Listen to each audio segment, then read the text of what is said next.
Waterford BiCentennial's mock trial. We hope that you have a very pleasant and enjoyable evening, because our cast here has had one wonderful time preparing for this program. And if you folks laugh near as hard as we've laughed at ourselves, you all have a wonderful evening. During the course of the evening tonight, we will have two intermissions.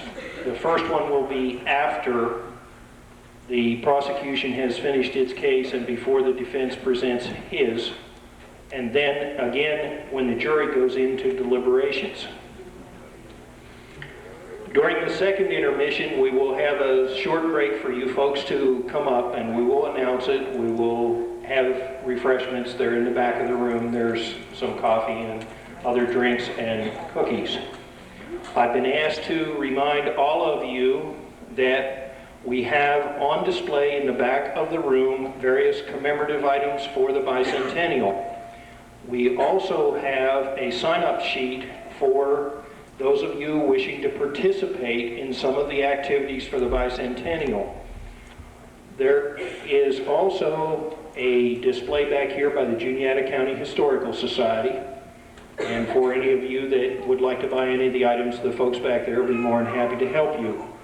And the last announcement that I have is that anyone wishing to have a videotape of tonight's performance, it will be on sale for $10.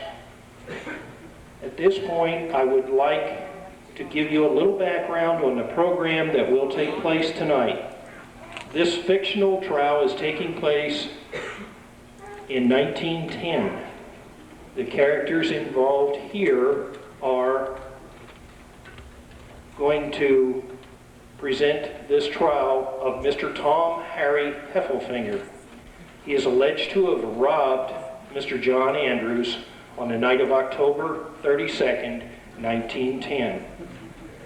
I hope that all of you enjoy the program, and at this point, I'm going to turn it over to the players.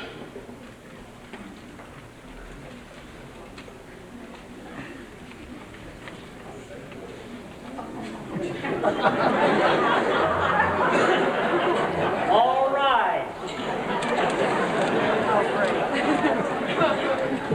Hear ye. Hear ye. Hear ye. Now that I've got you off your buns, this court's about to begun. So here comes the judge.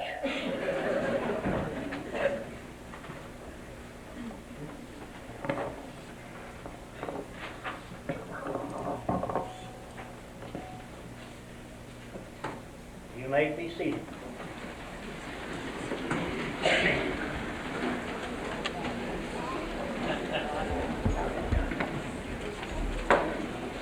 Are both attorneys present? Please rise and identify yourselves. Prosecutor first. Attorney Isaac Kirk for the prosecution. Attorney Shear for the defense, Your Honor, of Shear, Henderson, and Berner Law Firm, Philadelphia, the city where liberty and justice was founded.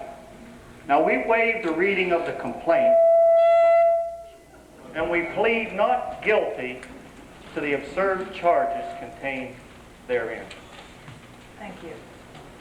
Just two retrying gentlemen. I see no defendant. Defense apologizes, Your Honor, but it seems that your local sheriff hasn't seen fit to bring my client into court yet. Is the sheriff here with the prisoner? If so, please bring the miscreant to the defense table, please.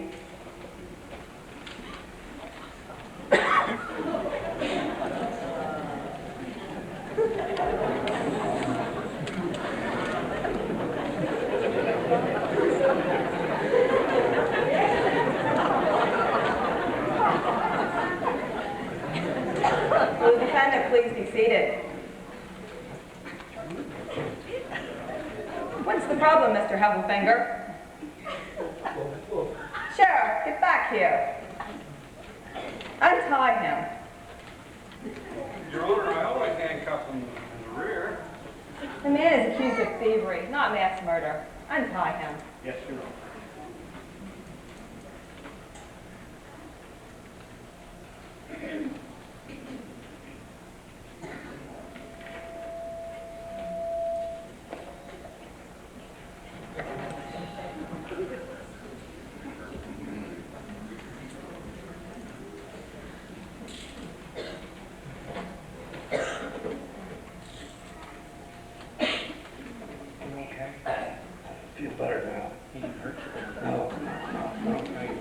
Just give me a jelly bean. This woman judge. You didn't tell me the woman judge. We might as well go to trial right now. Oh, no, we're gonna hang in there. Next thing you know, they'll be wanting to give them the right to vote. Well, If everyone is ready, let's get started. Sheriff, do you have the jury list? I do.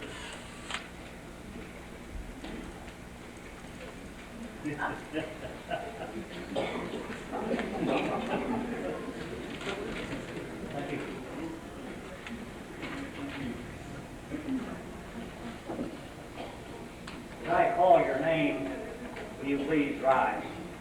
Wayne Sheets. Maybe Sheets. George Huey.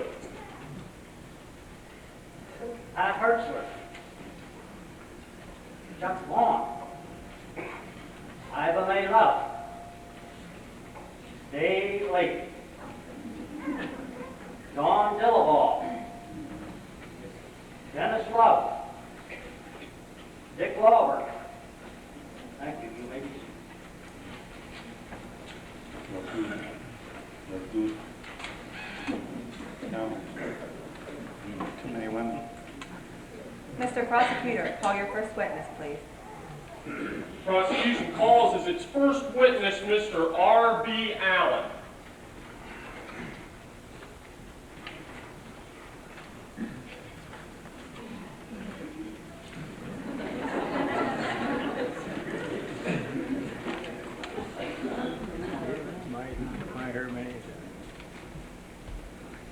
Raise your right hand.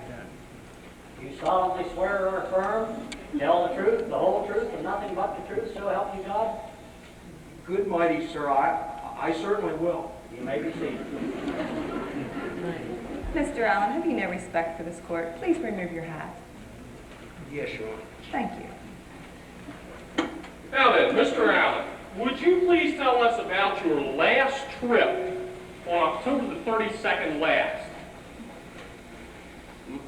Last trip on October the 30th, oh yes, we picked up some produce at Port Royal Wholesale for delivery to the Jot 'em Down store in East Waterford. And then? And then, well, good mighty, we started out. To East Waterford. Well, not exactly. And just what does not exactly mean? Well, obviously, first we had to make our stops in Old Port, and then in Graham and Freedom, and then Spruce Hill. I understand, Mr. Allen. You had many stops before you arrived at East Waterford. Now, when did you arrive? Well, after we made our stops in Esch and Pleasant View and Fort Bingham and Honey Grove, yeah. Thank you, Mr. Allen. Do you happen to recall the time of day? The time, well, good mighty, why didn't you ask me that in the first place? The Tuscarora Valley Railroad always runs on schedule. It was 6 o'clock p.m. Thank you. I have no further questions. Cross-examine.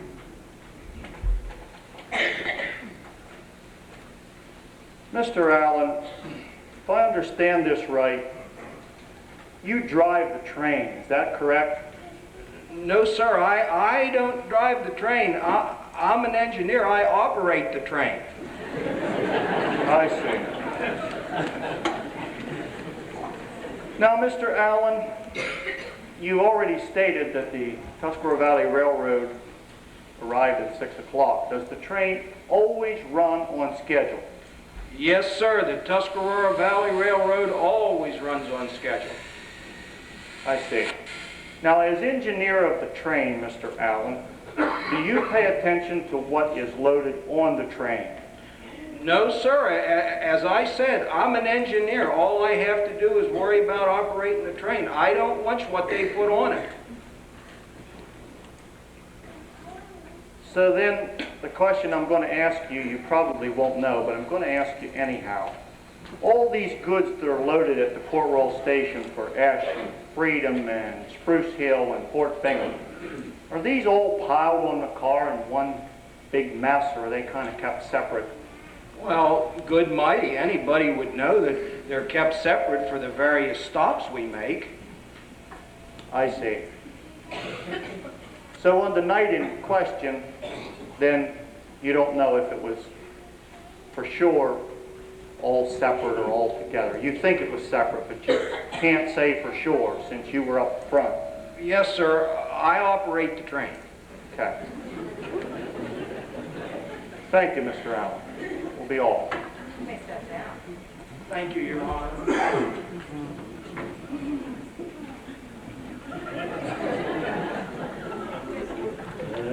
Prosecution calls as its next witness Mr. Al Raffensperger.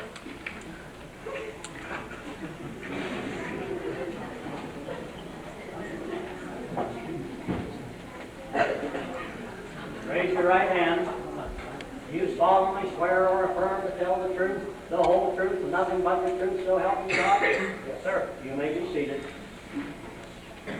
Mr. Raffensperger, the hat. Bad as the old lady.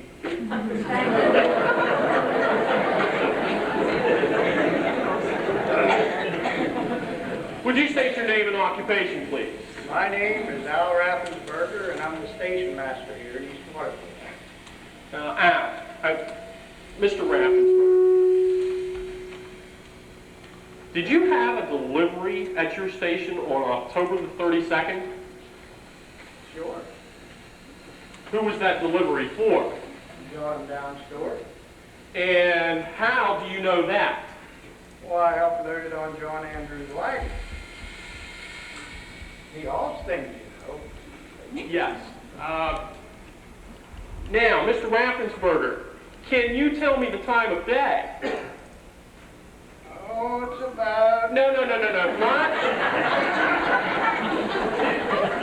Not the time now. The time the train arrived. You know the one carrying the delivery for the John Down store? Oh, it was right on time.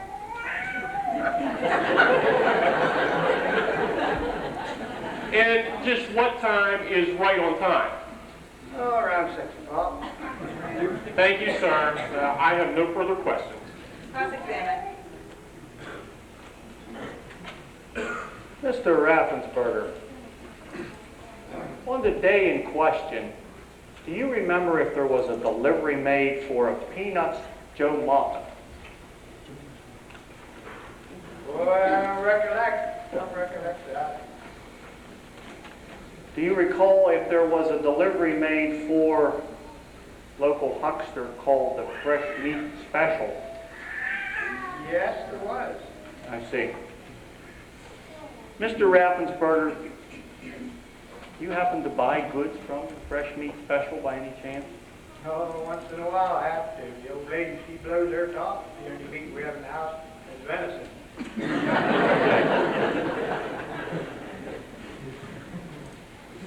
Mr. Raffensperger, are you a drinking man? Oh, I might take a nip every now and then. I could use one now.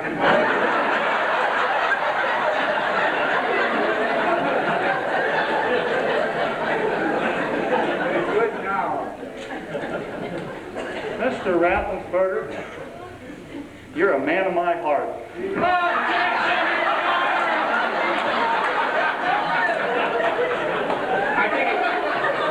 Thank you, Your Honor. Can't win with them. Back to the matter at hand, Mr. Raffensperger. You've already proven that you're a nipping man. On the day in question, when you and John Andrews were loading his wagon, were you nipping a little bit then? Oh, it's possible. It's a little warm. Possible.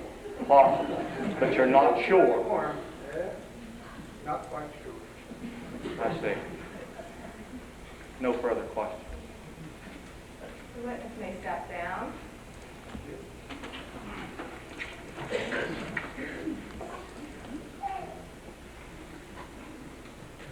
Your Honor, we call Joe Maffett to the stand.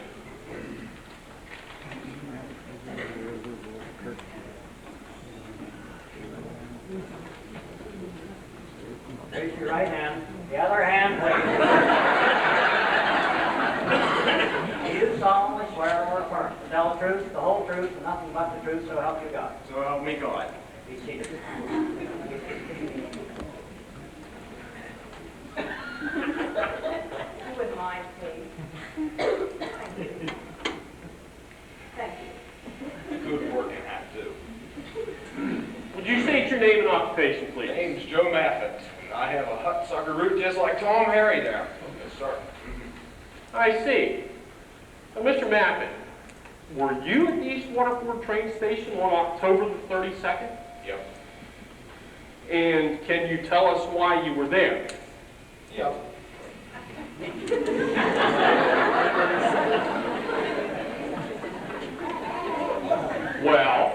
Well, what? Why were you at the station? Peanuts. Peanuts. Yep, peanuts. Joe, what do peanuts have to do with the East Waterford train station on October the 32nd? I was there to pick them up. You mean the peanuts? Yep. Why? They're my specialty on my route. You ought to know that. Good peanuts, too. Well, let me see if I have this right. You were at the train station on October the 32nd to pick up a delivery of peanuts, which you sell on your huckster route. Is that correct? Yep. Okay, now, while you were at the station, did you see anybody or anything? Yep. Mr. Maffett, exactly who or what did you see? Saw Al and John loading stuff onto John's wagon. And could you possibly be a little more specific in the identity of these people? Why do I have to tell you this stuff? I've grown up, I've grown a lot bigger now, and I don't have to tell everything to everybody. Joe, we need an official identification for the record. Please. Okay, I saw Al Ralstonberger and John Andrews loading stuff onto his wagon. That's what I saw, that's all I saw. I didn't see anything else. Okay. Just one more question. I believe you stated that it was a big load on the wagon. Would there have been any more room on this wagon for any more produce or anything, or would you say the floor of the wagon was completely covered? Well, now you see, from where I was standing, it looked like it might have, the floor of the wagon might have been covered. Not too much room for anything else. Well, from where I was standing, I couldn't rightly tell, but I don't think so. Okay, thank you, Mr. Maffett. That is all. Cross-examine.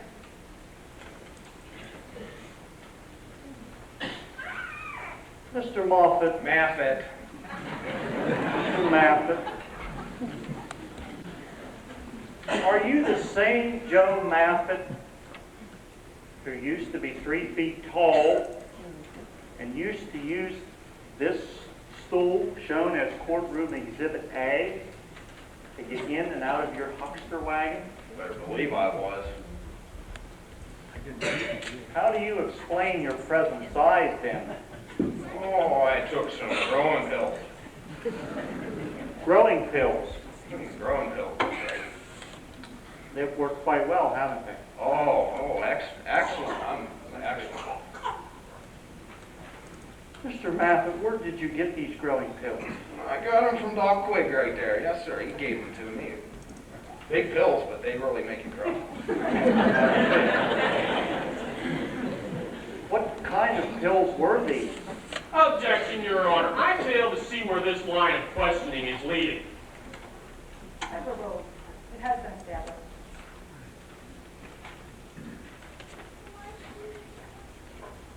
Your Honor, I'm just simply trying to prove here that this is the same huckster who used to be 3 feet tall. I'm not a local boy here, as you well know. I'm not sure we have the same person here.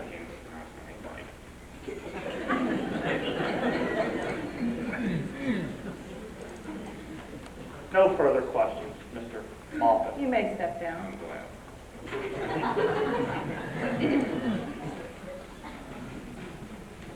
Prosecution calls as its next witness Mr. John Andrews.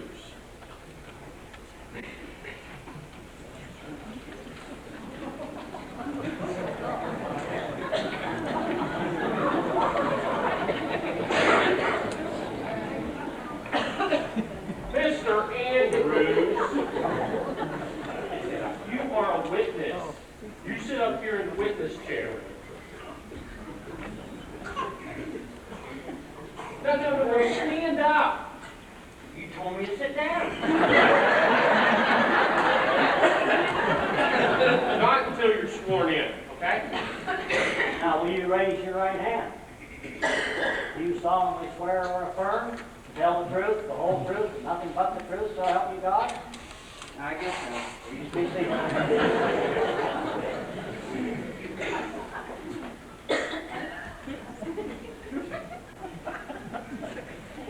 State your name and occupation, please. You know my name. Yes, I do, but perhaps there are some people sitting here on the jury who do not. My name's John. John what? John Andrews. Okay. Now, John, what do you do for a living? Well, you know. Again, yes, I do know, but perhaps there are some people in this courtroom who do not know and would like to be involved in on this. Would you please tell us? What was the question?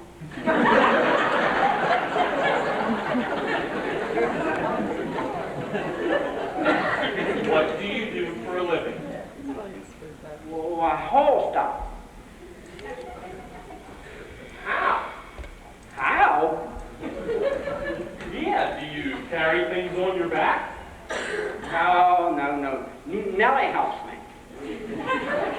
Nellie helps you. Well, who is Nellie? Nellie's my horse. See. Well, how is it exactly that Nellie helps you? Well, she pulls my wagon. Oh, okay. In other words, you're saying you have a horse and a wagon that you deliver things with. That makes you a drayman. I guess so. Whatever that is. Mr. Andrews, think back with me. You went to the East Waterford train station on October the 32nd to pick up a delivery. What, if anything, happened then? Oh, I don't recollect things very well.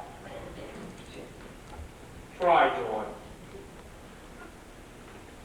Well, that's when I went to the Tuscarora Valley Railroad Station to get some stuff and load it on my wagon. And Al Raffensperger helped me load it. He usually does help me. Stuff, Mr. Andrews. What kind of stuff? Oh, there was kegs of stuff and bags of stuff and boxes and I don't open it up and look at it. I just haul the stuff. Okay. Well, let's start where you and Al Raffensperger were loading the wagon. What happened then? Well, that's when I started down on the railroad tracks there toward the John and Dan store. And then? Well, that's when that white horse and buggy pulled and got a corner in front of me, and I couldn't go anyplace. What next, Mr. Andrews? Well, he tied his horse to the pulpwood pile there, and of course I was between the fertilizer shed and the pulpwood pile, and I couldn't go anyplace, and he robbed me. My goodness, Mr. Andrews, are you telling us that he took personal things of yours from your pocket? No, I don't think so. They told me he took some stuff from the wagon. They told you. Who told you? Well, the sheriff told me. But what do you remember, Mr. Andrews? Well, like I say, I don't remember things too well. My remember don't work very good. It works better as good as my forget.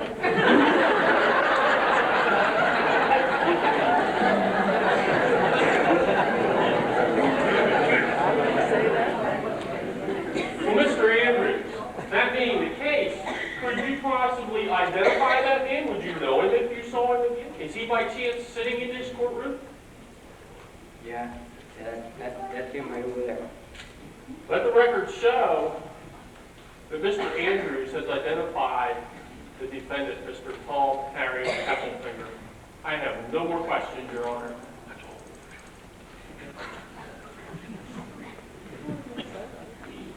Cross-examine, please.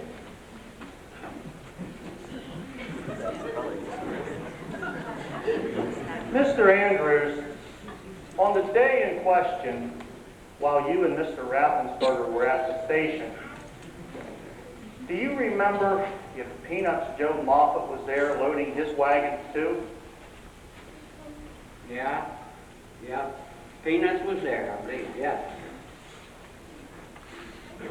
Do you happen to remember what color horse Mr. Moffett might have been driving? No, don't remember that. Trouble with the remember again?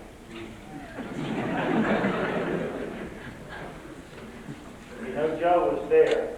Don't know what color horse he had. Is that right?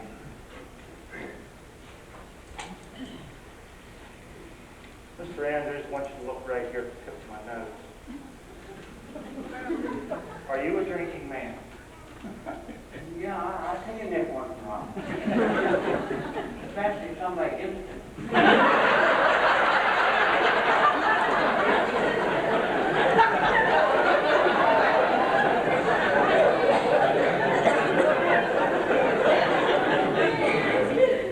Mr. Andrews, are you acquainted with the defendant, Tom Harry Heffelfinger? Yeah, I've seen him around a time or two. Well, have you or haven't you? Yeah, they said I've seen him around. They? Who's they? Oh, the sheriff and his deputies. Sheriff. The sheriff again. Well, perhaps, Mr. Andrews, the sheriff ought to be on trial here instead of you. Objection, Your Honor. Did you overlook this defense attorney's remarks about the sheriff? Your Honor.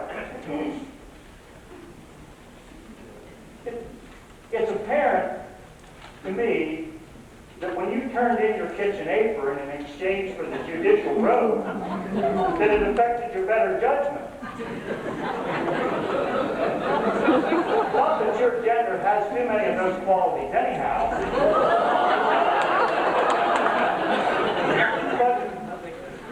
But your judgment is cloudy, or you would see that I am simply trying to prove here what the defendant saw as compared to what he was told he saw.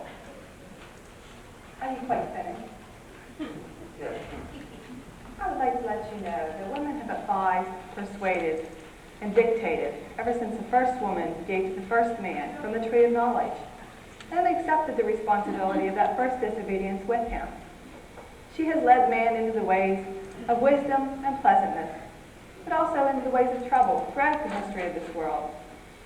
I'm sure, Mr. Shear, your grandmother was your counselor, your mother your commander, and your wife was probably your most vigorous advisor. And if you have a daughter, she most certainly can make you do whatever she pleases. Now, Mr. Shear, just what is your problem with me presiding over this trial?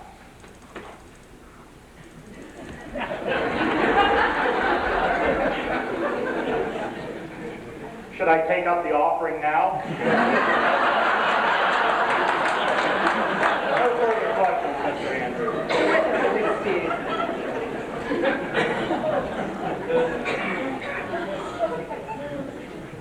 Prosecution calls as its next witness Mr. Ike Cohan.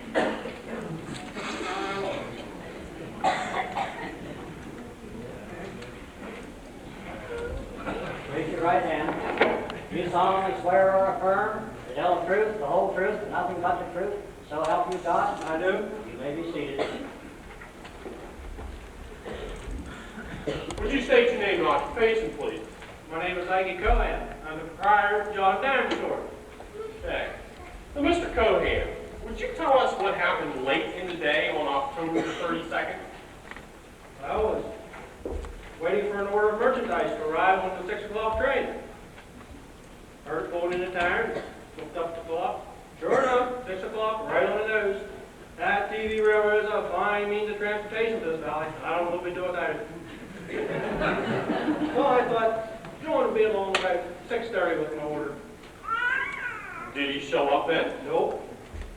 6:30 come, no John. 7, still no John. I was starting to get a little worried. John's usually pretty on time. But I couldn't leave to go look up on him, because I was there for myself. I always let the women help the home earlier so they can have supper ready for their families. So I just had to wait. Well, how long did you wait? Oh, it was half past, probably 20 after 7, so I heard John pull up behind the store in a wagon.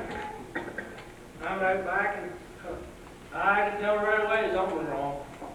He was babbling, going on about not knowing what this world was coming to. He wasn't making much sense at all. Did he seem confused? John, confused. He was just up here, wasn't he?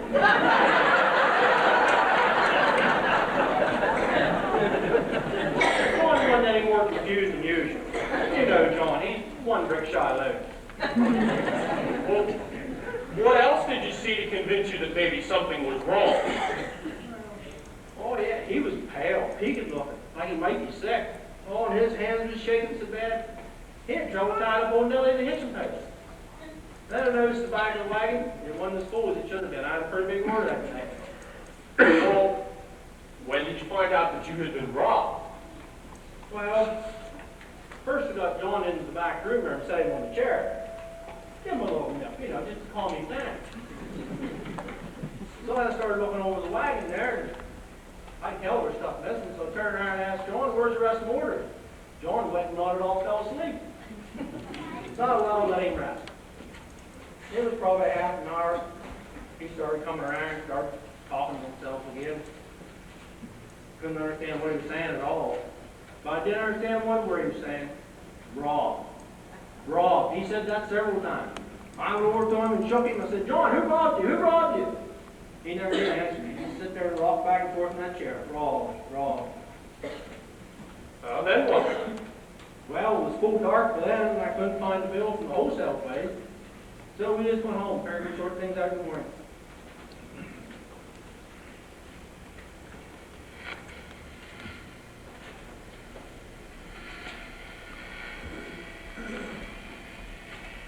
Mr. Cohan, do you recognize this list? I get my spectacles.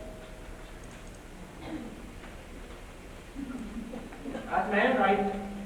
And would you read that list out loud for us, please, Mr. Cohan? Oh, 4 boxes of cigars, 1 case of snuff, 1 box of pipe tobacco, 2 cases of chewing tobacco, 1 wheel of Swiss cheese, 1 wheel of cheddar cheese. You might know he'd have took that. That was the most expensive thing on the list. 2 kegs of salted fish. That's what was missing. Your Honor, I would like to offer this as Exhibit B in the evidence. So, Mr. Cohan, did you report this theft to the sheriff? Sure did. First thing in the morning, I had a full and complete list of what had gone missing. Thank you. I have no more questions. Cross-examine.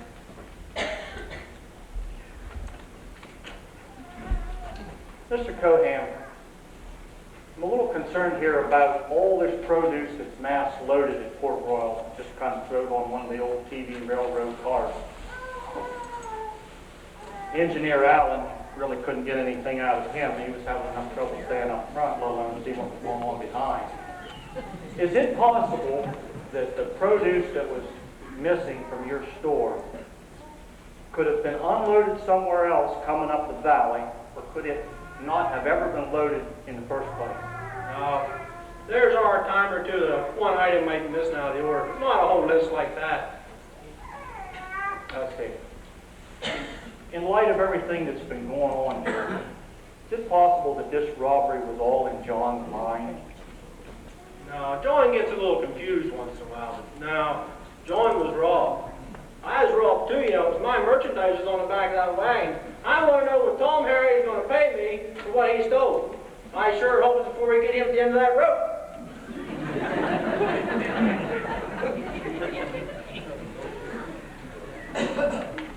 Your Honor,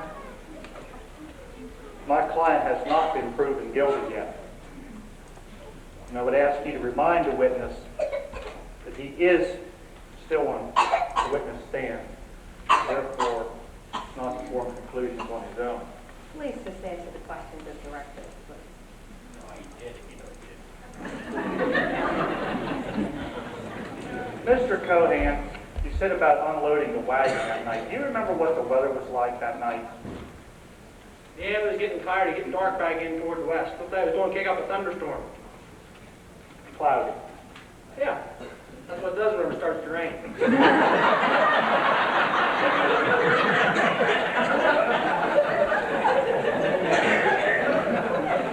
I'm glad you told me that. No further questions.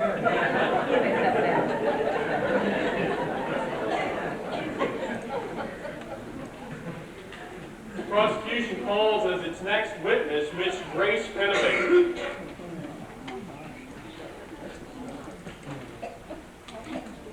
Raise your right hand. You solemnly swear or affirm to tell the truth, the whole truth, and nothing but the truth, so help you God? I sure do. You may be seated. State your name and occupation, please. Grace Pennebaker, the proprietor of the American House. Miss Grace, you make yourself comfortable. Now, did you happen to have occasion to see Tom Harry Heffelfinger on November the 1st? I surely did. He was huckstering in the alley, and I am one of his regular stops. And on November the 1st? Well, the hotel was crowded, had a lot of people to feed, and I bought me a big mess of fish from Tom Harry. Does Tom Harry here have a specific name for his business that you know of, Miss Grace? Yes, indeed. He calls him the fresh meat special. Fresh meat special. Do you happen to know why he uses that name? Because fresh meat, butchered meat is his specialty. I see. Fresh meat, not fish. That's right. I never knew him to deliver fish before. Thank you, Miss Grace. I have no further questions. Cross-examine. Miss Pennebaker, before we get into the formalities of this ridiculous proceeding, I'd just like to tell you on a personal basis that in the short time I've been staying at the American House, what fine accommodations you have there. Meals are superb, atmosphere is homey, and I just believe that if you continue on with that fine tradition, that some years down the road, you and the American House are going to end up in the history of this little town. Thank you. When you come in the next time, I'll see you get a very big piece of apple pie. Thank you, Miss Pennebaker. Now, are you a regular customer of the fresh meat special? Yes, indeed. And does Tom Harry stop at the American House every day? Of course not. How often does he stop? He stops about once a week.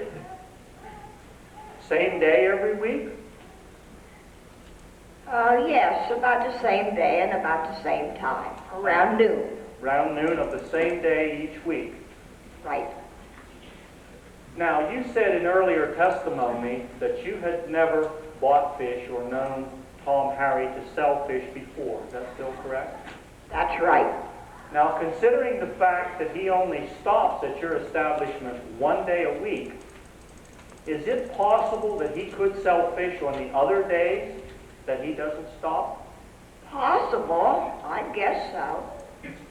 Now, Miss Pennebaker, I can't think that a fine establishment like yours sells red meat all the time. Where do you get your fish?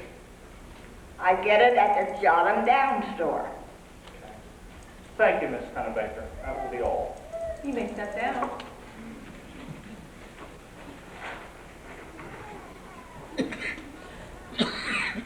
I call Dr. Quigg to the stand.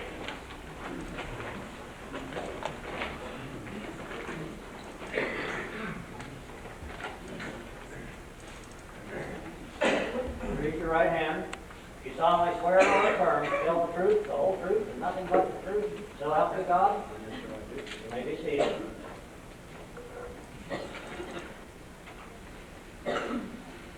Now then, would you state your name and occupation, please? I am Dr. Joe Quigg, medical doctor. Now, Dr. Quigg, will you tell us what happened on November the 3rd? Certainly. I made a house call on Letitia Love. She was very sick, so she came down with a dose of food poisoning, so she did. I see. And were you able to determine the cause of the poor lady's illness? No, sir. You see, she's one of Tom Harry's regular customers. She told me that she had bought a mess of fish from him the day before. On November the 2nd? Yes, yeah, that's right. There was still some left down at the ice house. So I went down and I took a good sniff of that fish. I knew that's what made her sick. Okay, I have no more questions, Your Honor. Cross-examine. Dr. Quigg, would you say that the practice of medicine is an art or a science? Well, it's certainly a science. Well then, would you mind telling this court why they should rely on your nose sniffing fish to determine what made your patient sick? Explain that. Surely there must be a more exacting or scientific way than that. Well, I suppose if I worked out of Philadelphia like you would, I'd have access to such scientific methods. Not here in Waterford, we don't. I see. Fish identified by your nose. You can actually, you went to the ice house and actually sniffed that fish and determined that's what made your patient sick. Without a shadow of a doubt. Absolutely. Well, would you like to sniff this fish and see if it's spoiled?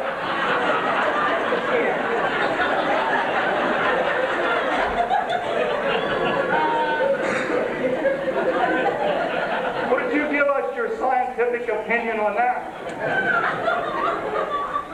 The fish is quite dead, of course. On your Your Honor, defense would like to enter the fish, the smelly fish, as Exhibit C. It should be on ice. Dr. Quigg, do you have a patient named Peanuts Joe Moffat? Certainly. I see Peanuts quite regular. Do you give him growth hormone drugs? Well, yes, I have. They work pretty good, too. Thank you, Doctor. Dr. Quigg, are you familiar with the Food and Drug Act of 1906? Yeah, I recently saw a copy of that. Are you aware that in this Food and Drug Act, it specifically regulates the dispensing of dangerous drugs? That's what it says. Considering that growth hormone pills are a relatively new thing in the science of medicine, have you discontinued giving Peanuts Joe these pills? Yeah, that's right. I don't hardly think he needs any more, do you? As big as a horse as it is. One last question, Doctor. This court would be interested to know exactly where you got your license to practice medicine. I suppose I dug it up from under the same rock you got your license to practice law. The defense has no further questions about it.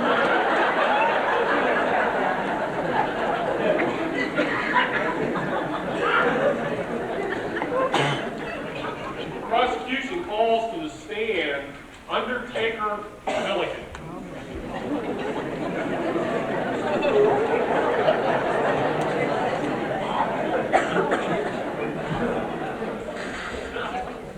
A man with respect. Raise your right hand.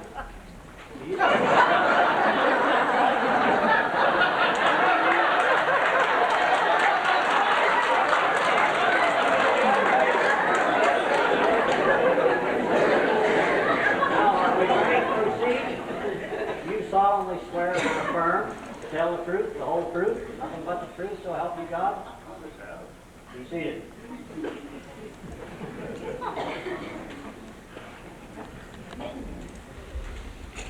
Would you state your name and occupation, please? I'm Stuart Milligan, I'm the local undertaker. Okay, would you tell us what you saw on the evening of October the 32nd? I was on my way from the John Down store. I had to run down to buy a tape measure. You know, Billy Patterson passed away, and I just come from the measure, and I'm back on the slab, and I was walking over to the shop to build the coffin, and I stepped on my tape measure, and it tore it. So I thought, well, I'll just tie it together. So I tied the tape together, and forgot to compensate for the knot. Anyway, we built Billy's coffin, and his knees were up around his chin. Needle. Very happy. But anyway, I got my tape measure, and I was headed over to the Methodist Church for a meeting, and I was just stepping off the curb, and boy, I mean, a white horse and buggy came by, hell-bent for election, going to Horse Valley, and just about knocked me over. White horse and buggy. Did you happen to see who was driving? Oh, it's a beautiful horse, though. I'll tell you what, if I had a match set like that pulling the hearse, we'd put the wheels up there and wear the nose right out of it.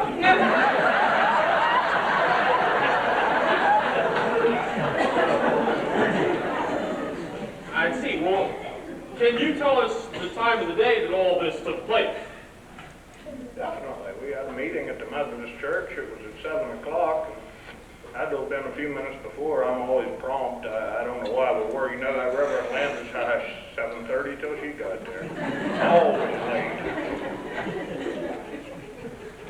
I see. Mr. Milligan, I only have one more question. It has come to my attention that there are vicious rumors about you spreading around this town, and I would like to give you the opportunity to dispel them.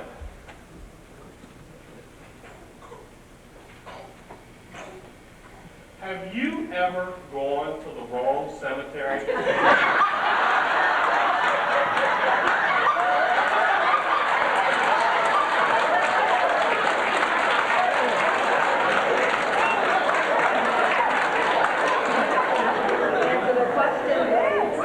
Your Honor, I don't know what relevancy this has to the trial, but this man has confused me with the Henrys, and that's an insult.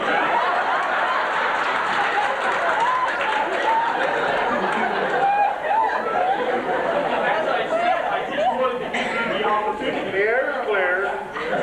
No more questions, Your Honor. Cross-examine, please.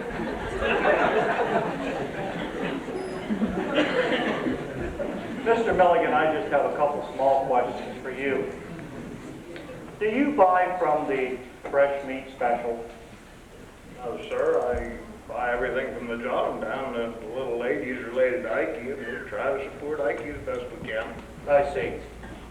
In your profession, have you ever interred anyone that died from eating spoiled fish? Attorney Shear, I don't know how you folks work in the city, but around here, Doc Quigg diagnoses to patients. I just plant them.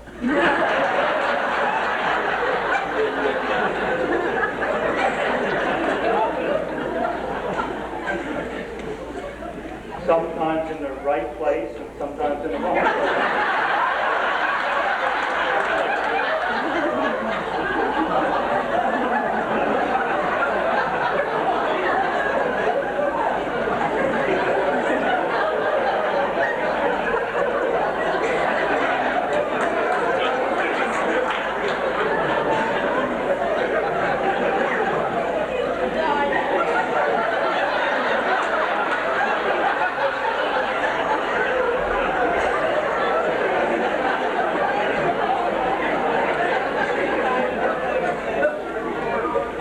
Just one last question, Mr. Milligan. The night that you saw the buggy, do you remember what the weather was like that night? Yes, sir, it was cloudy. That's one of the reasons I can't tell you what the driver looked like, because I know the top was up on the buggy, and that usually means they're expecting rain. Thank you, Mr. Milligan. Sure. You may step down. Make sure you find the right chair.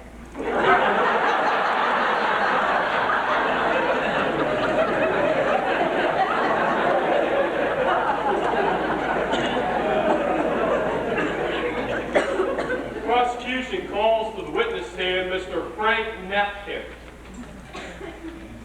Raise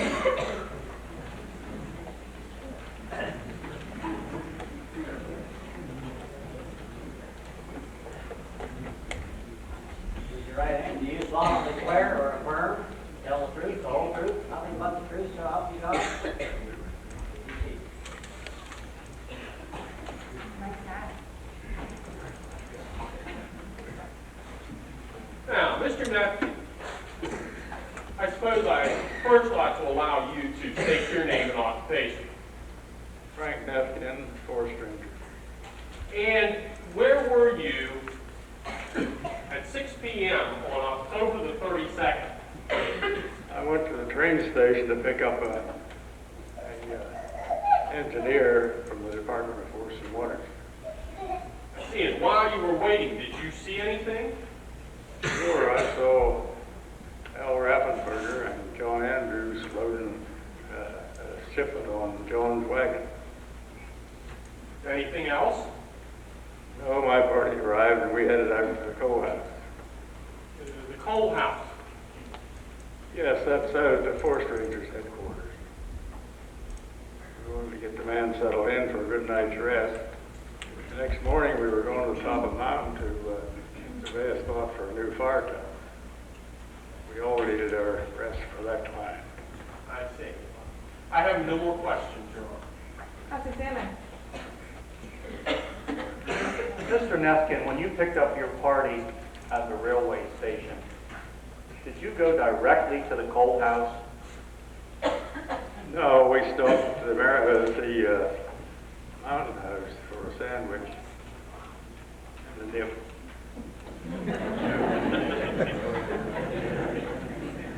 Stopped at the American House for a nip or two. Oh, the mountain house. The Mountain House. Let the record show that the witness has clearly identified that they stopped for a nip or two. Now, once you had your sandwich and your nip or two, then where did you go from there, Mr. Nepkin? We went to the coal house from that. Right straight to the coal house. Yeah. Do you remember what the weather was like that night? It was clear that evening. Thank you, sir. No further questions.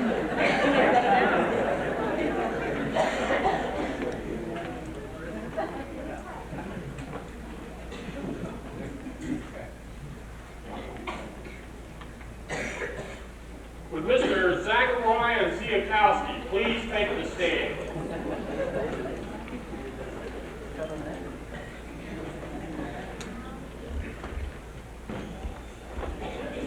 Raise your right hand.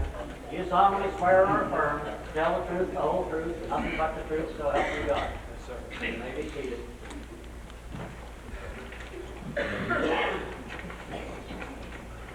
Please state your name and occupation. My name's Zachariah Ziakowski. I'm an engineer with the State Department of Forest and Water. Would you spell your last name, please? Yes. Ziolkowski.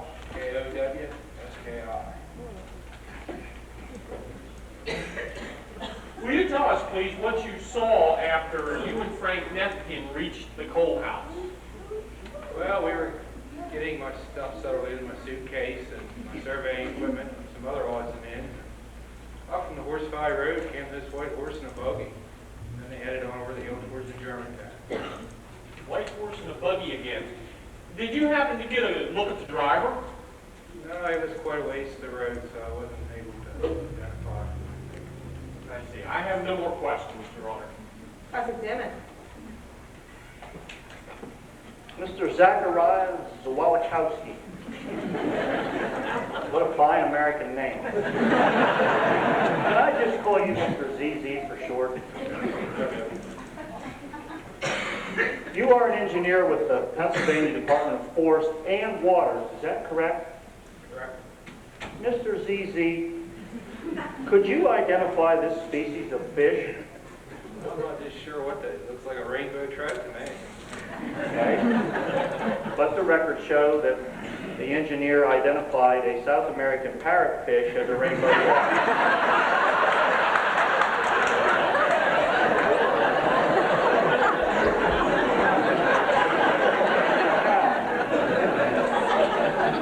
Mr. ZZ, would you care to tell this courtroom where you received your education?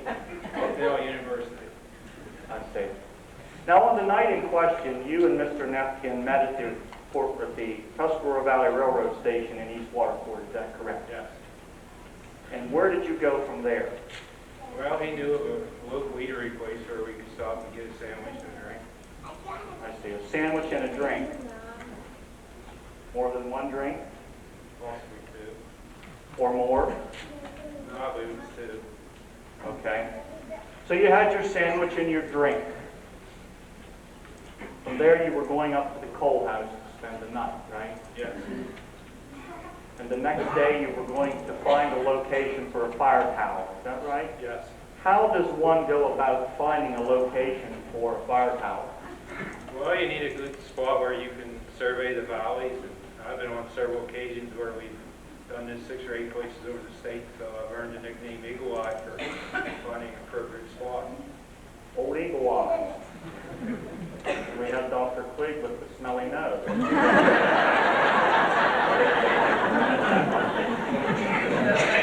Okay, Mr. ZZ, now considering that you're able to stand here on top of a mountain and select a spot for a fire tower,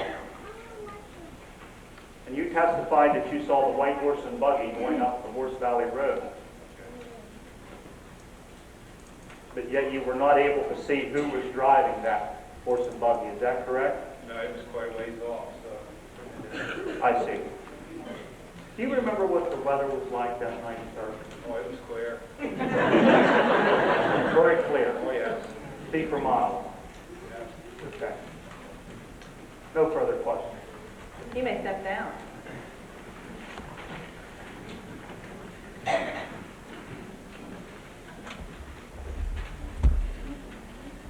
Prosecution calls as its next witness Mrs. Ethel Andrews.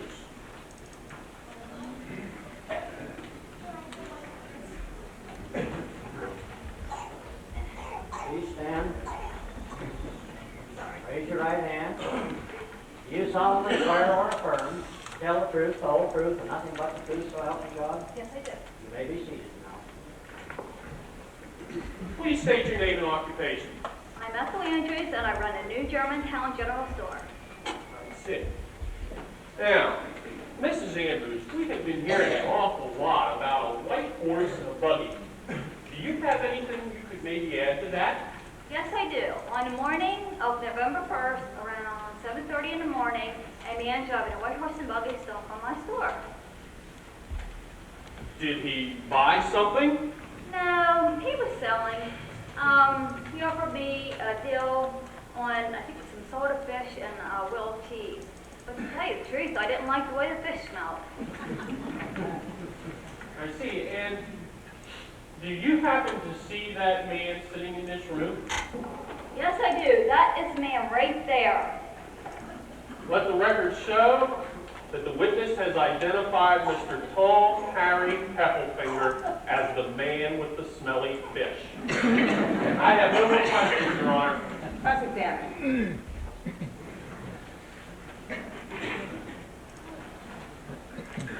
Mrs. Andrews, did you buy anything from this man?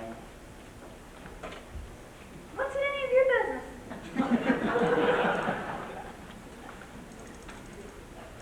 Let's try this again, Apple. Did you buy anything from this man? Do I have to answer this? Yes, you must answer the questions as directed. Well, if you have to know, it was a will of cheese. That's it? Yeah. What do you expect? I You mean, what was said- I supposed to buy? You said to the prosecution that you almost didn't go out. Why was that, Mrs. Andrews? Well, I had the horse. The horse? Yeah. Tom Howard usually drives a big bag. But this, I never seen a white one before. Well, did he tell you why he was driving a white horse? No. He didn't give you any explanation at all as to why he had the white horse. Oh, well, I think now he did. I think it was that he said something about the old horse needed a rest. He was kind of mumbling now, I think it was. I see. So then, Tom Harry is not only a good produce man, but he's also kind to his animals, too. Is that right? Objection, Your Yeah. Honor. Mr. Shear is not a witness in this case. Overruled. Objection overruled, Mr. Keener. No further questions, Mrs. Andrews. May I step down? Yes, you may.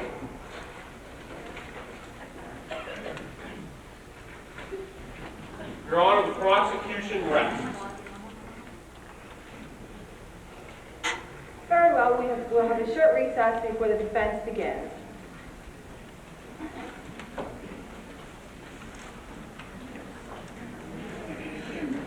Please remove the jury.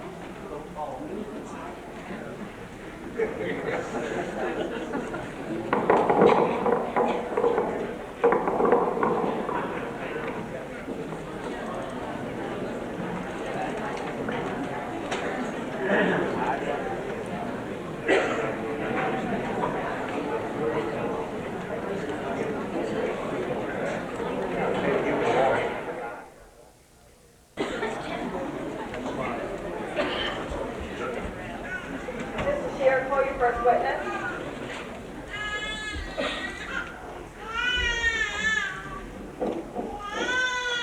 Friends and neighbors, I have something that I would like to share with you. This evening, when you came, most of you at least, received a program. That program lists the cast of characters. But unfortunately, there was one character who was missed, the most important character of all. Therefore, it becomes my real pleasure on behalf of the entire cast to share with you in recognition of that most important character. I'd like for Dolly Dinweather to escort the director of this show to the stage here, please.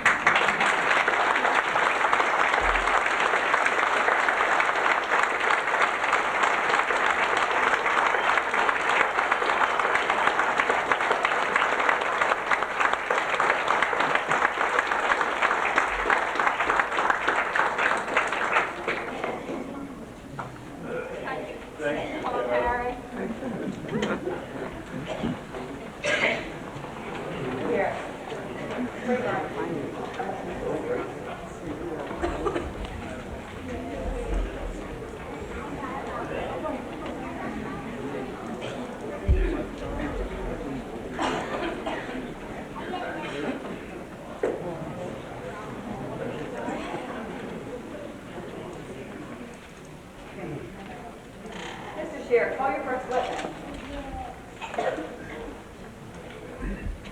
Defense will call Tom Harry Heffelfinger.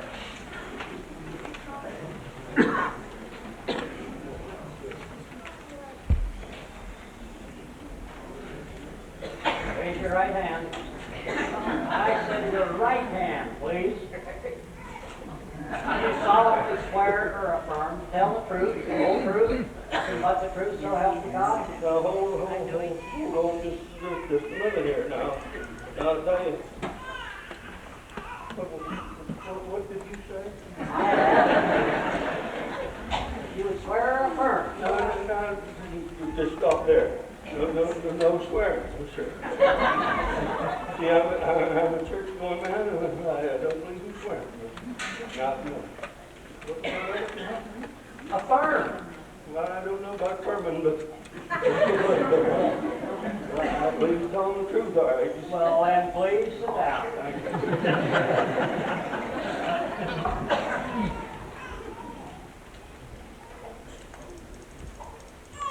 Tom Harry Heffelfinger. You know, when I came up here from that wonderful city where we have refrigeration, I looked over the registry here, and I only saw one Heffelfinger in the local registry. Why don't you tell this court a little bit about yourself?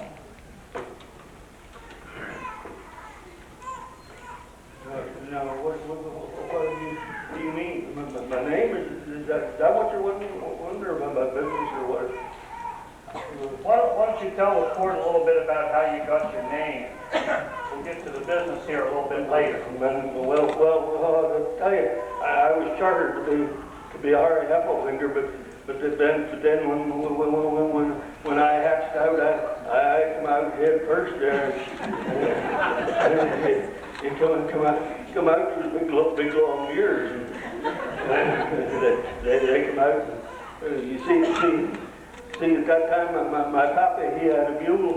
He had a mule with big long ears. He was one of them daddy mules, you know, and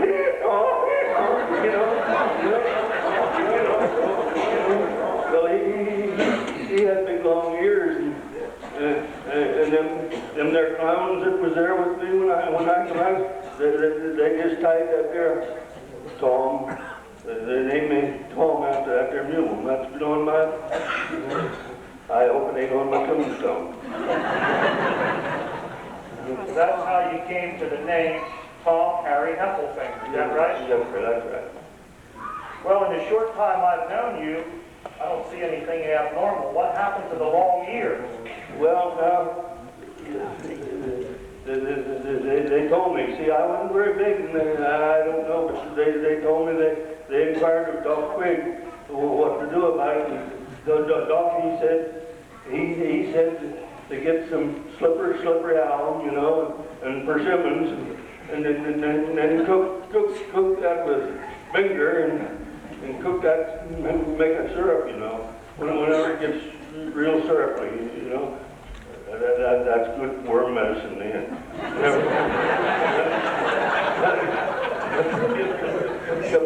You take about 2 tablespoons of that there, and the worms, they go out, boom.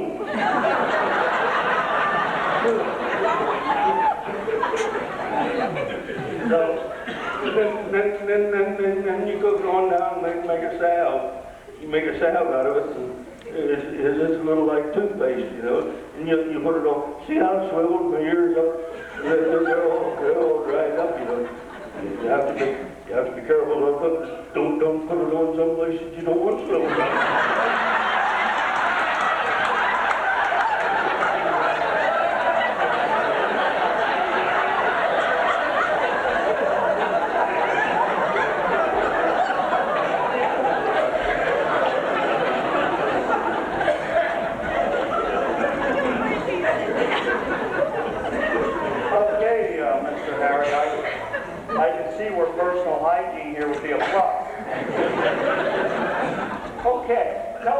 About your business now. Well, I've been in business for quite a while now.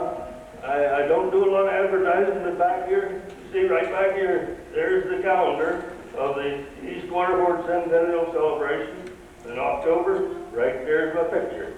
You take a look and verify. There's the fresh meat special. You see that? Right there. Yes, sir. I see that. Right there. Horse and buggy says fresh meat special. That's you. And I suggest to any of these people that doubt that they ought to buy a calendar.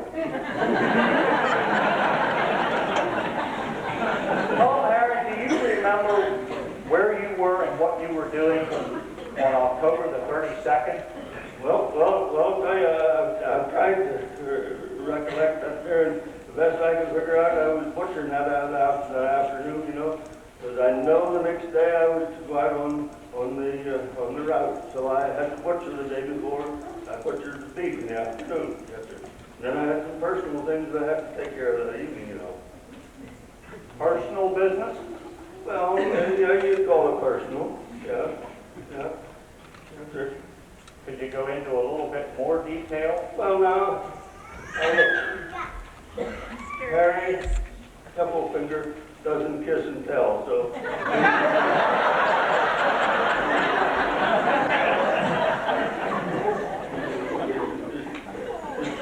Not go into that in great detail. I see. So are you saying there's a lady involved here? Well, now,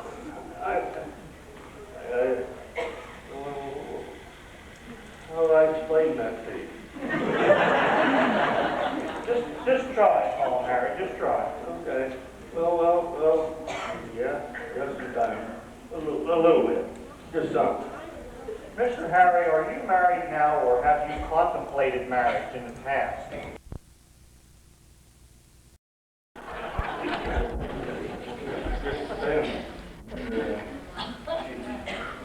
I'd say she does stay together. You would say she was mistaken, you said? Yeah. Well, what about Grace Pennebaker? Was she mistaken about the fish she bought from you? I think she was happy with the fish. Well, then you do sell fish sometimes. Oh, yes. And where do you get these fish? Whenever the fish is right, well, you can get them down at Port Royal there at the wholesale place. I see. And you had fish on November the 1st? I assume probably, yes, sir. I would think yes, sir. And I'm sure that you have a receipt for this fish that you had. Is that correct? Well, no receipt. I don't have a secretary like you do.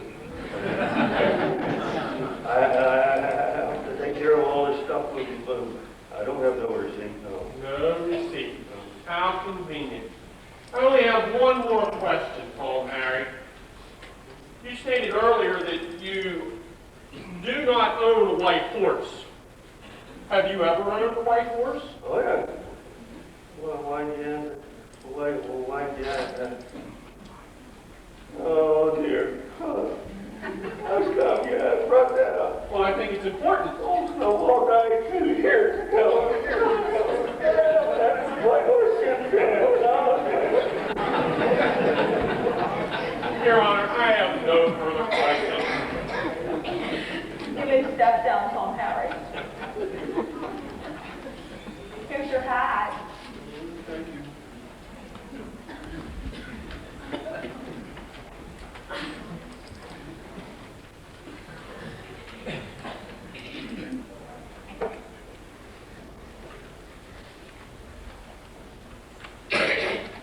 The defense calls Miss Dolly Dimwit to the stand. You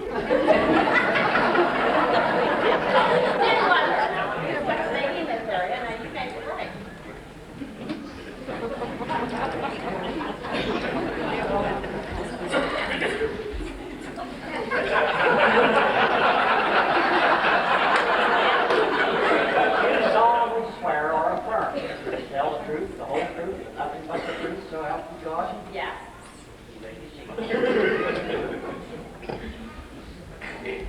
State your name and occupation, please. My name's Dolly Dimweather. I'm a barmaid at the Mountain House. Are you acquainted with the defendant, Tom Harry Heffelfinger? Why, sure, he comes to the Mountain House all the time. Do you recall of seeing him on October the 32nd? Oh, I think I did. You think you did. Can you be a little more specific, Miss? Well, I don't know. I have so many customers to tend to that I don't keep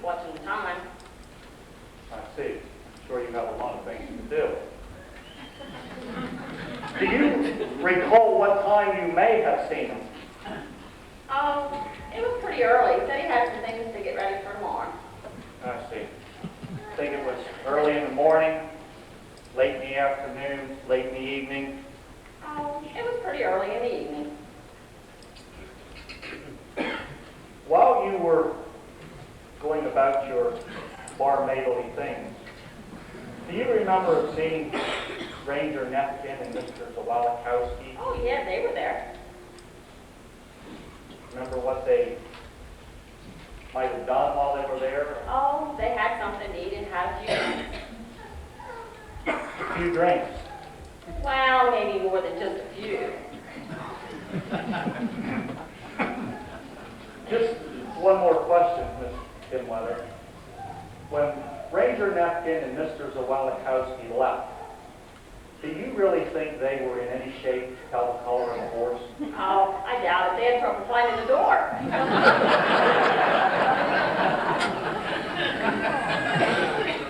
Thank you. Representative. Dolly, Yeah, how long have you known the defendant? quite a while. And you have a room at the Mountain House, don't you? I mean, that's where you live? Yes, that's right. And does Tom Harry here come to visit you in your room? Sure. Does he come often? Oh, sometimes too often.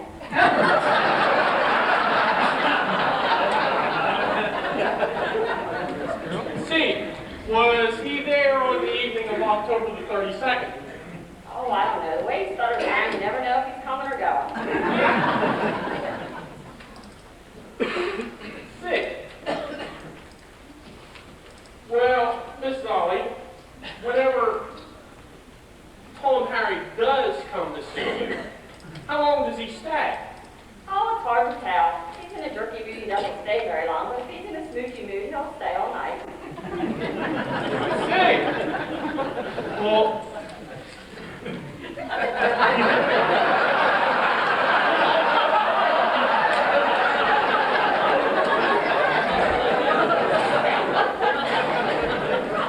how was he feeling on October the 32nd? Objection, Your Honor. Objection. Whether my client was feeling jerky or smoochy, it's irrelevant in this trial. The defense is leading the witness.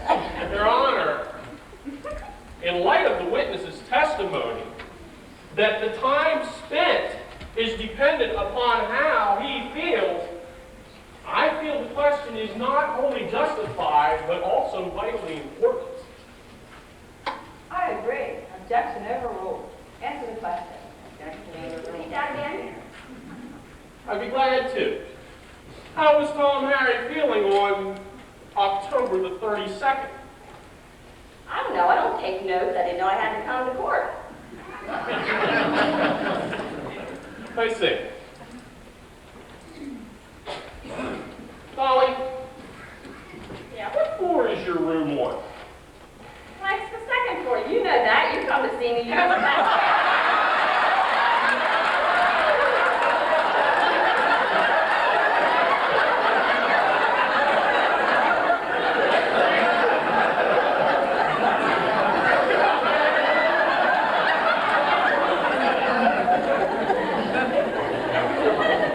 Dolly, Yeah? can you see the barn from your window? Yeah. And does Mr. Gardner, your boss at the Mountain House, own a white horse? Yes, he just got it this past September. And would it have been possible for Tom Harry here to have borrowed his horse? Mr. Garver would have never let anybody borrow that horse. Dolly, I was using the word borrow very loosely here. Would it have been possible for Tom Harry to have used Mr. Gardner's horse without him or anybody else knowing about it? Objection, objection. My client is on trial here for robbery, not horse thievery, Mr. Prosecutor. Your Honor, the prosecution did not maintain that Mr. Heffelfinger was a horse thief. However, in the prosecution's mind, I'm not sure there's much difference. Stealing is stealing. But I am merely trying to determine that Mr. Heffelfinger indeed did have access to a white horse. That is all. Once again, overruled. Answer the question. What was that again?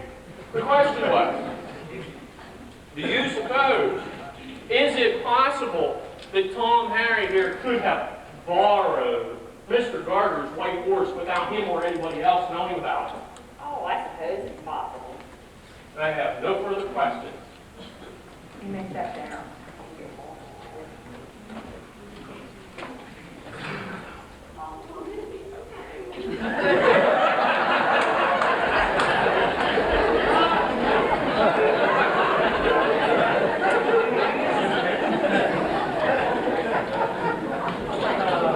Defense calls Reverend Doolittle to the stand.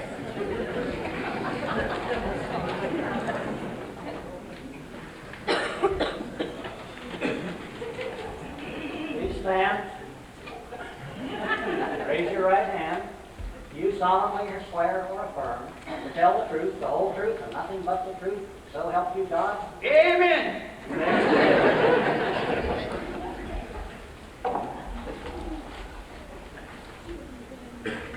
State your name and occupation, please, sir. I am the Reverend Abraham Doolittle, the minister of the Smoky Hollow Episcopalian Church.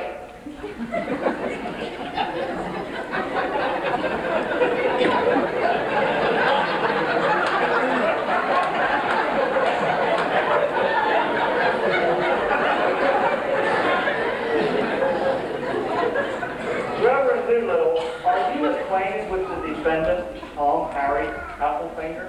I am. Is he a member of your church?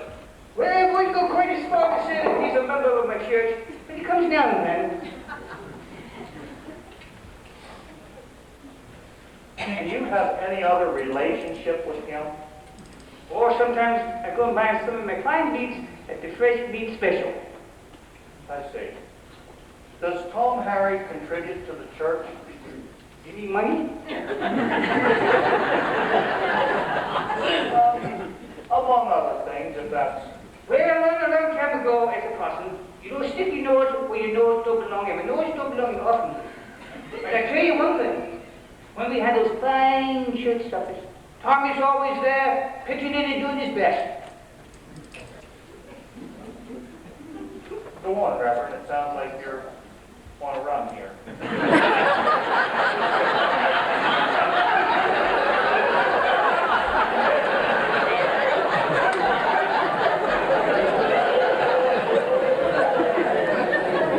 Well, then, you asked me the one question. We can go back a little bit.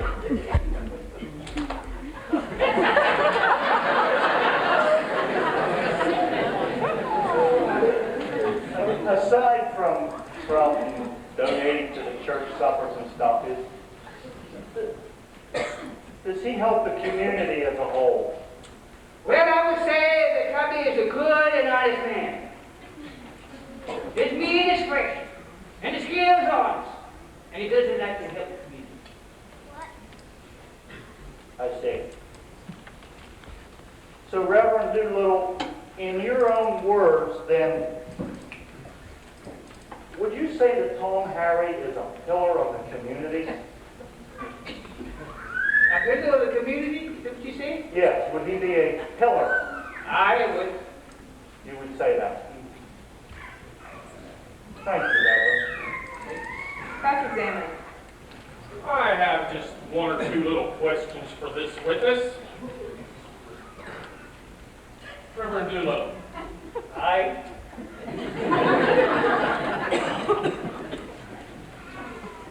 Did it come as a surprise or a shock to you that Mr. Tom Harry Heffelfinger was visiting the room of the likes of Miss Dolly Dimweather? Oh, did you hear that now? Did you hear that now? Oh, yeah, tell you if I was a young man, they'd kick you behind the body and hit you in the face with years of hardcore.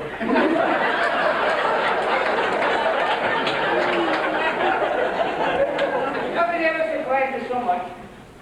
And a man of your caliber, a man of the law, sneaky, up the next step, Is he a pussy?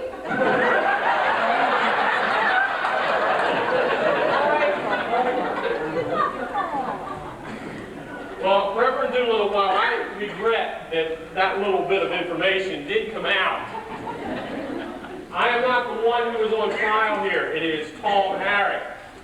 And I repeat the question. Did it come as a surprise to you to learn that he indeed was frequenting the room of Miss Dolly Dimwell? Sometimes I have the truth, my nephew. Can you repeat it again? I can repeat it as many times as you need it. Did it come as a surprise to you to learn that Tom Harry was visiting the room of, as you said, that hussy? Yes. Now, just one more little question, Reverend Doolittle. Would you normally describe someone who visits the room of the likes of Miss Dolly Dimweather as a pillar of the community? I wouldn't quite go as far. I have no further questions, Your Honor.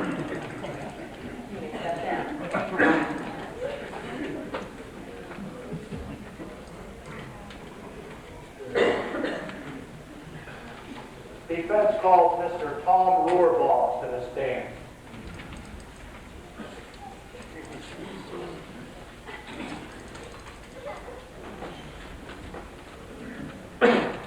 Raise your right hand.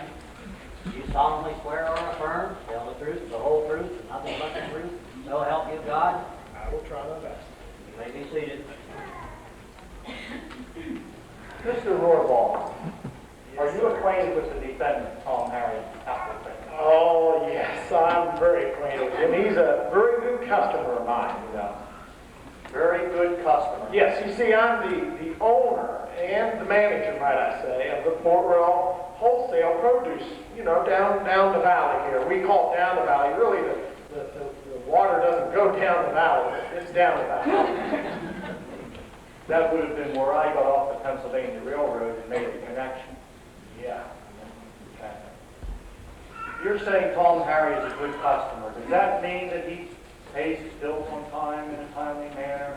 Oh, yes, sir. Yes, you see, Tom Harry, he's such a good customer, you know, he just brings his stuff up to the counter, you know, and he stutters around, you know, tells me things, and then he gets in his pocketbook, and he just pays his cash and carry.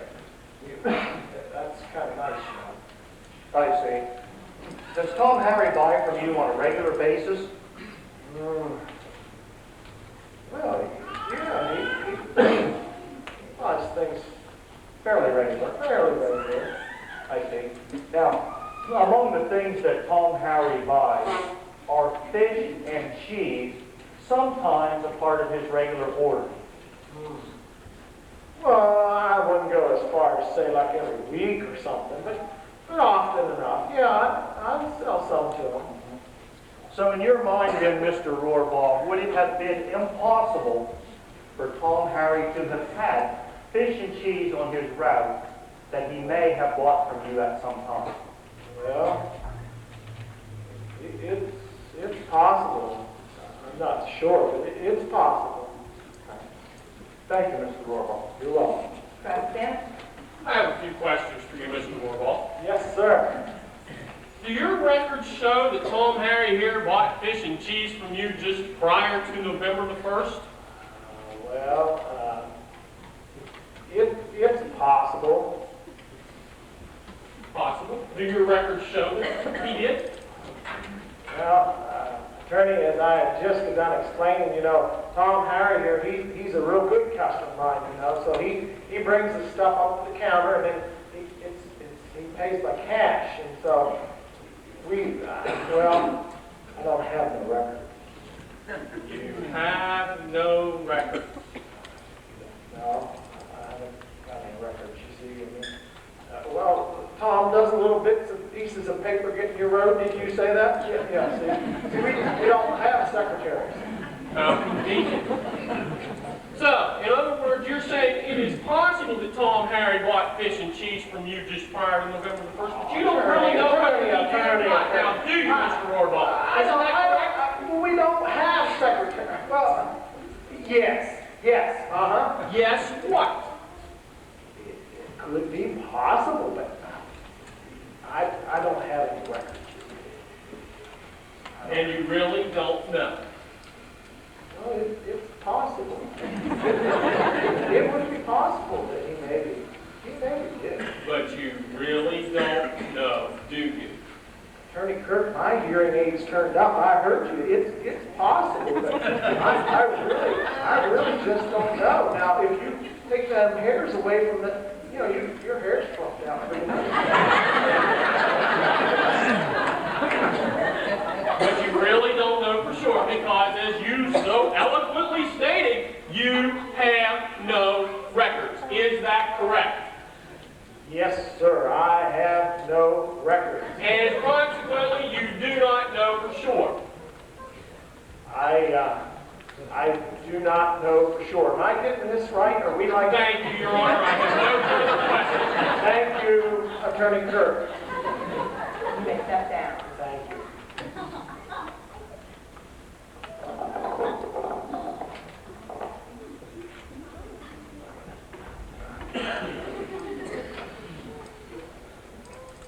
The defense rests, Your Honor.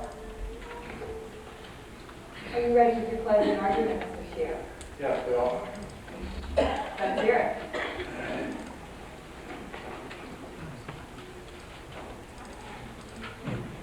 Ladies and gentlemen of the jury, you have a monumental task before you today. You must take the evidence and testimony that has been allowed to be presented to you in this court today by an apparently woman-dominated kangaroo judge. You must use it to form a verdict. Mr. Sheriff, this court has endured your comments and insults throughout this trial. I'm warning you, you're coming darn close to contempt. Yes, Your Honor. Ladies and gentlemen, you see before you an innocent man, Tom Harry Heffelfinger. Now, Tom is a pillar of the community. You've heard that yourself from a minister of the gospel. You've definitely heard incriminating testimony against my client from a man who had trouble with his rememberer and forgetter. You heard testimony from at least 2 witnesses who were either nipping or already nipped. Couldn't tell a bay from a gray, let alone the color of a horse. And, of course, from Doc Twig with his smelly nose. Now, the defense contends that on the day in question, the defendant Tom Harry Heffelfinger butchered beef, iced it down in the ice house, went and cleaned up, and went to take care of some personal business. Now, the defense also contends that Tom Harry does not now own a white horse, and that it was impossible for him to have been involved in the robbery that he is incriminated of.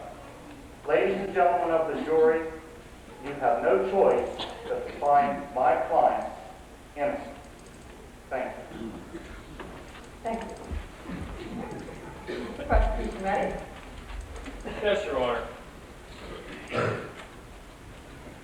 Ladies and gentlemen of the jury, first of all, I would like to thank you for so graciously and so willingly participating in this by doing your civic duty to be jurors for this trial.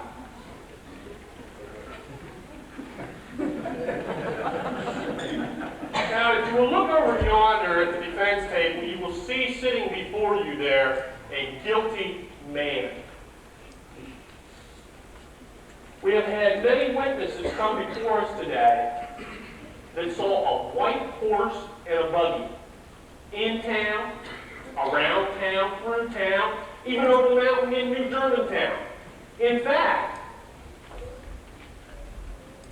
the prosecution contends that Tom and Harry, on the day in question, went to the mountain house, borrowed Mr. Gardner's white horse, proceeded to rob poor John Andrews, and then and only then paid a visit to Miss Dolly. Now, I'm sure that you picked up on the testimony of the four individuals who seemingly contradicted each other by saying that at one point in time we had cloudy weather and clear weather. It is my hope that you were paying particularly close attention to Mr. Cohan's testimony whenever he said it looked like a thunderstorm was going to kick up. I think that is the very explanation that we're looking for. Thunderstorm came through, rolled through, left, and the skies cleared off. Now, through the testimony of Grace Pennebaker, Dr. Quigg, and Ethel Andrews, we have a link between the defendant and the stolen fish.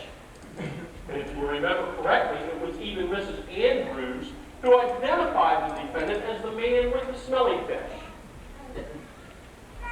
We also have the testimony of one Mr. John Andrews. Now, while Mr. Andrews may have seemed less than competent here on the witness stand, there are two things for sure. Number one, he was robbed. And number two, he was able to identify the man who robbed him. So in closing, I would like to say this. My learned colleague from Philadelphia over here would lead you to believe all sorts of vicious things about the good citizens of our fair town here. You cannot believe them. Ladies and gentlemen, there is no doubt in my mind that Tom Harry Heffelfinger is a guilty man, and there should be no doubt in yours. I shall be expecting you to return from deliberations with a guilty verdict. Thank you. Ladies and gentlemen of the jury, I charge you to the jury room to deliberate the facts that are laid before you. Connor, please remove the doors. This court is in recess. Sheriff, remove the defendant.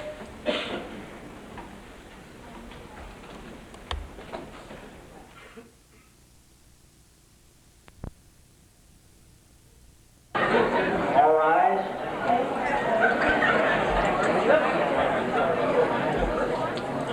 This court is in session. Here comes the judge. You may be seated.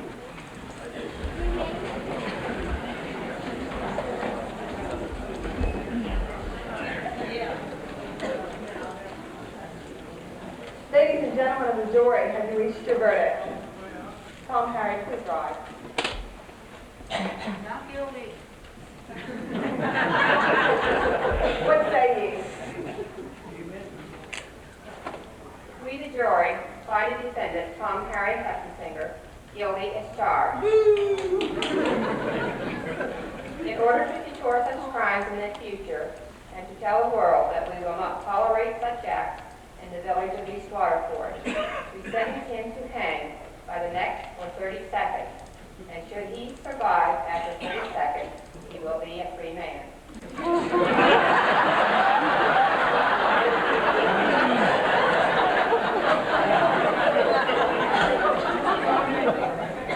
Your Honor, the defense requests that you poll the individual jurors. We will poll the jury individually, starting with the man in the back. Guilty. Guilty. Guilty. Guilty. Guilty. Guilty. Guilty. Not innocent.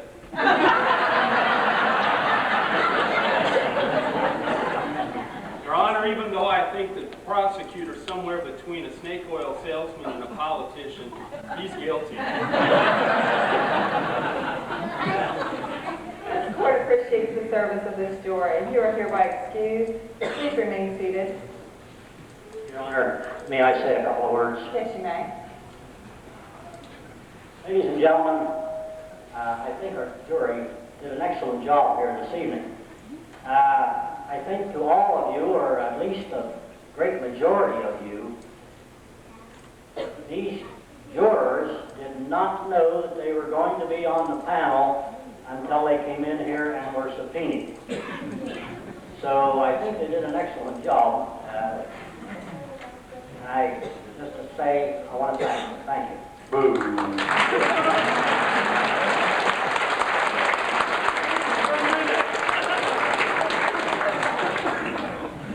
Tom Harry Hasselfinger, you've been charged with robbery. Would you like to address the court?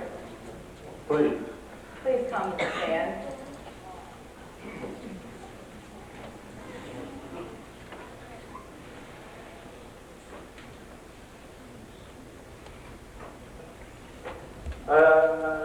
I really appreciate you let me have these little last few words here in front of all these your witnesses here. Because there's a few things that I need to take care of, you know. You know, I'm going to have a change of life here.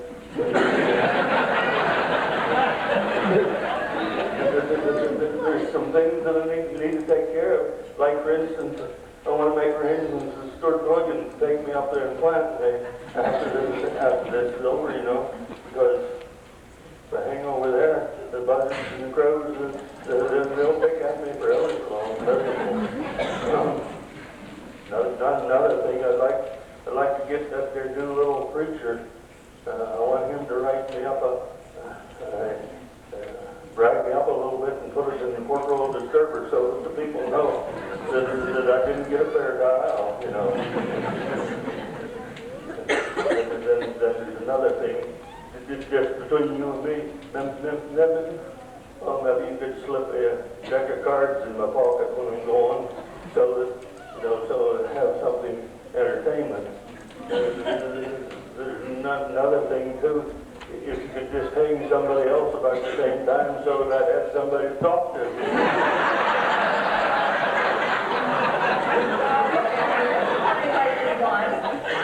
Well, I think there's two attorneys here that could hang them both, I think.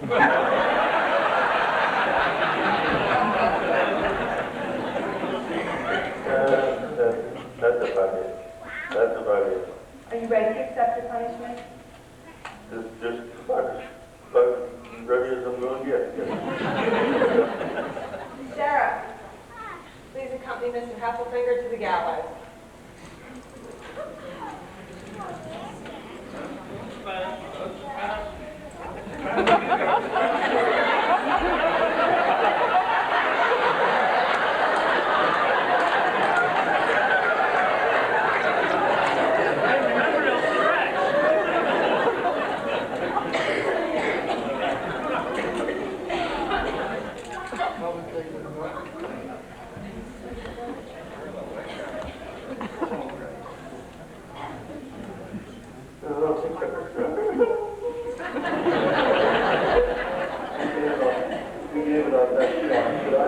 Should I just send my bill when it's done?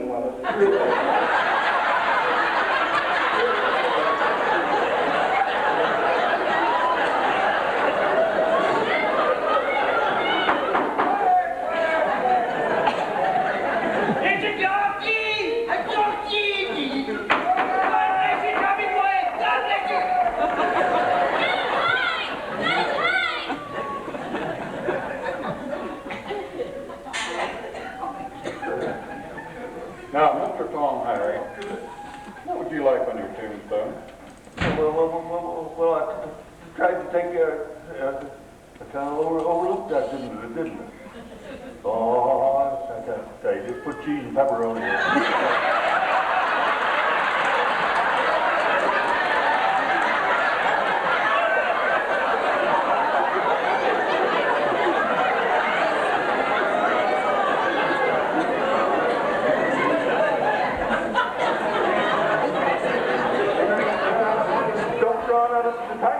years ago, next guy, you know.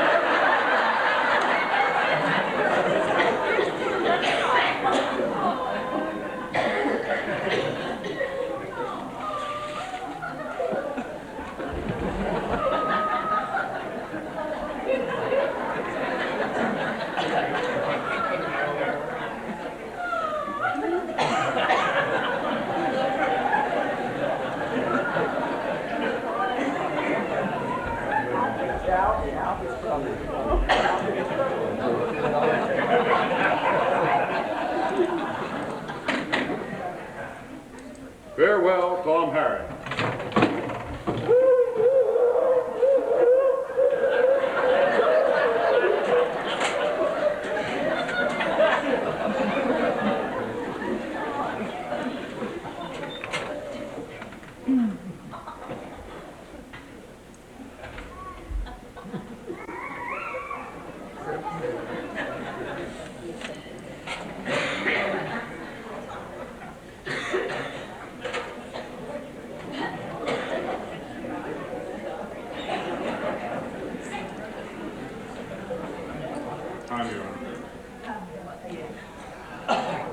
Dr. Wing, please examine the prisoner for any sign of life.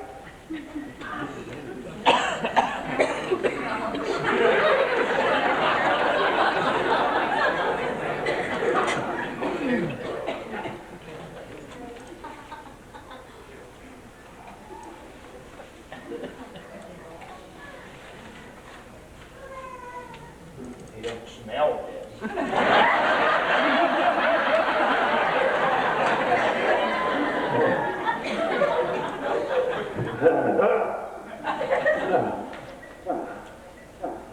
Your Honor, this man is alive. Well, it was the jury that passed sentence. They stated if he survived for 30 seconds, he was a free man. Tom Harry, that makes you a free man. Hallelujah!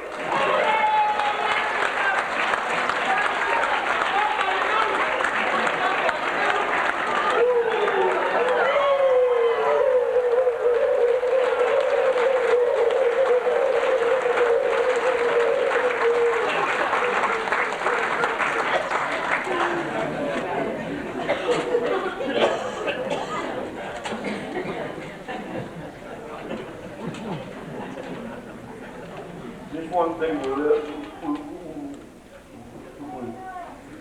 we were happy ever afterwards.